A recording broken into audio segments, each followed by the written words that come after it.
Welcome to the deep dive. We're here to plunge right into the heart of complex topics and pull out the insights that matter most for you, our listener. That's the plan. And today, well, we're looking at something truly remarkable. The jet engine. A beast of engineering. Absolutely. Just picture it. Inside that nacelle, you've got this inferno, right?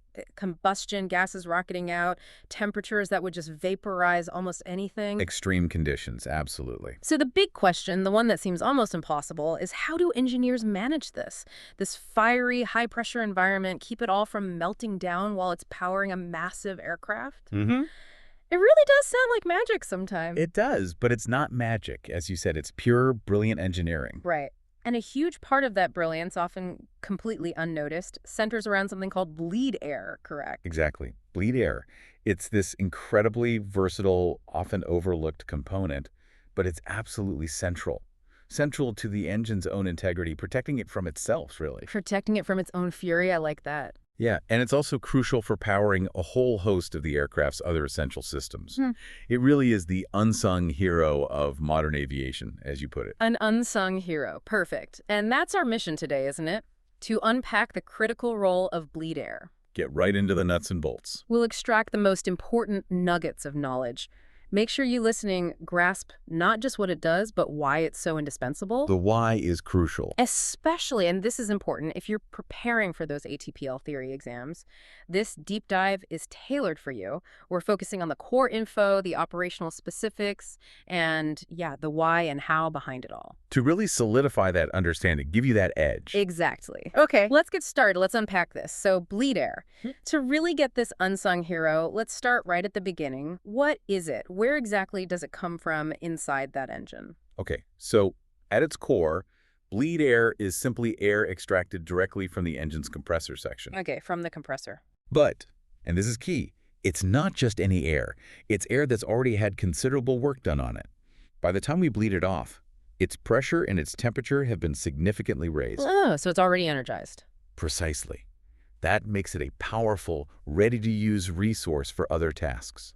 Right. So we're basically siphoning off some of this compressed, energized air for other jobs. Yeah. Makes sense. But why the compressor specifically? Why not somewhere else? Good question. It's all about efficiency and having the right properties. Mm-hmm.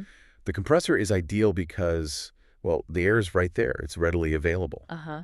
And crucially, it's already at high pressure and temperature because of the compression process itself. Okay. There's a guiding principle engineers use. Extract the air from as early a stage in the compressor as possible, commensurate with it being able to perform its function. Say it again, as early as possible. Commensurate with it being able to perform its function. It highlights that engineering balance, that trade-off you need to understand. Yeah. You need enough pressure and temperature for the job, whatever that job is. But you also want to minimize the hit on the engine's main job, which is producing thrust. So take it too late, and you've wasted energy compressing it more than needed for the bleed task? Exactly. Take it too early, and it might not be hot enough or have enough pressure for things like, say, anti-icing. Got it. So you're looking for that sweet spot, just powerful enough, but minimal penalty to thrust. Can you give us an analogy, something to help visualize it? Sure. Think of the jet engine core as this massive high-pressure pipeline, air rushing through, getting squeezed harder and harder by the compressor stages. Okay, like a pressure cooker building up steam. Sort of, yeah. Yeah. Bleed air is like carefully tapping into that pipeline within the engine. You divert a small but really vital stream of that energetic air. You're not cutting off the main flow driving the turbine. No, you're just siphoning off enough to power other critical systems without starving that main process. It's a very precise redirection of energy. That helps. A carefully managed diversion. Okay, so this diverted stream, it's hot, it's pressurized. You said it has dual roles, inside and outside the engine. All right. Many thanks for listening to this free part of the ATPL Theory podcast. If you want to continue learning and access the full comprehensive guide, go to my Patreon at patreon.com/ATPLtheory or my Hero at herohero.co/ATPL. That is patreon.com/ATPLtheory or herohero.co/ATPL. Wishing you all the best.